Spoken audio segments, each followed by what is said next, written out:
Hi, my name is Roxana. I'm originally from Argentina. I came to Australia when I was 16 in 1987.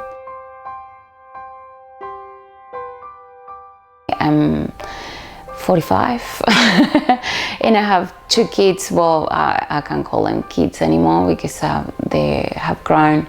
I have a 25-year-old and I have a 16-year-old that still lives at home, who's special needs. He has mild autism.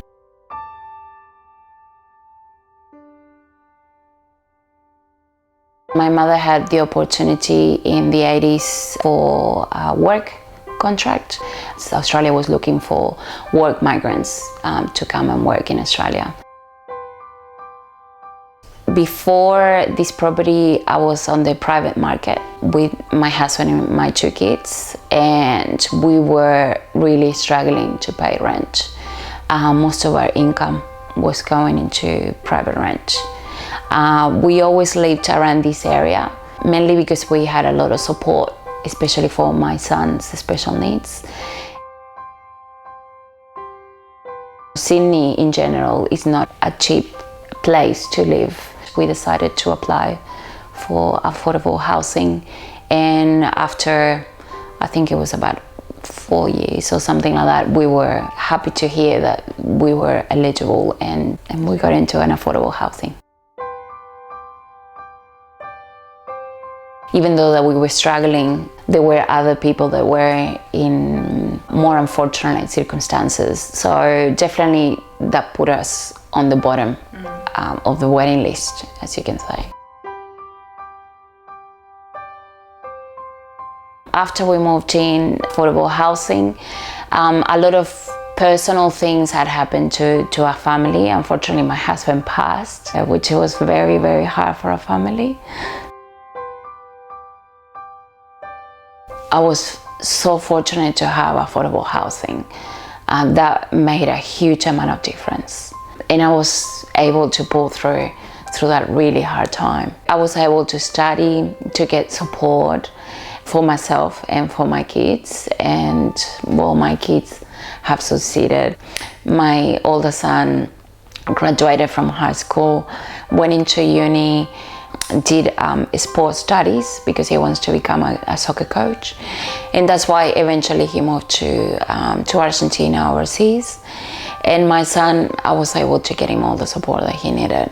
When you have affordable housing, you can take one less stress out of the equation. If I was on private housing, I don't know if I would have been fortunate enough to pull through those hard times.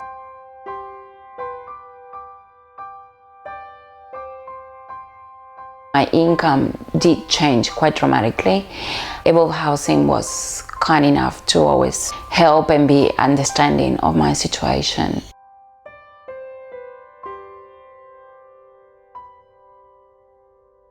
In our family situation, because of my son's special needs, I was able to focus into his issues from an early start. Basically, by having affordable housing, I was able also to afford all those different therapies, which were extremely expensive because they weren't covered by Medicare. And I'm talking about a speech therapist, occupational therapist, neurologists, all the special needs therapists that we needed, which have been a tremendous help for his development, especially with autism. If you do tackle the issues in an early stage, like an early intervention, that will give them more opportunities later in life.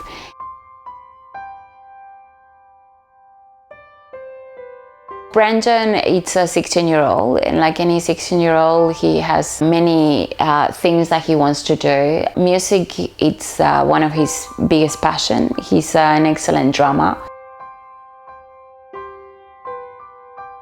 Autism, in a way, has made him listen music in a different way. So he's able to switch off all instruments and just concentrate on rhythm. So that's why he has an excellent rhythm and he's an excellent percussionist.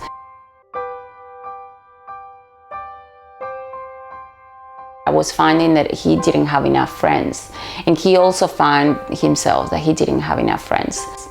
So he said, well, how about if I took all my video game consoles like PlayStation, the Wii, and all those video game consoles, and then I invite people to come in. So that's how Brandon's club started. Basically, every second Saturday we have kids in the spectrum, and also mainstream kids that they just come with the siblings. And then just play video games for 2 hours. The good things is that now we're in the second year, a lot of friendships have evolved, and it's been really, really positive, not only for Brandon, but for other kids. Seeing them to have better opportunities and see them drive themselves. So I think that's what it drove me out of those dark times and hard times as well. I'm thinking about going back to study, and definitely I would like to work in a disability sector so I can help other parents or kids that they're going through similar issues as Brandon. For Brandon, I see him to be independent, so I'm hopeful that he'll be able to have his own house eventually, or apartment. So it's something that we're working towards as a family.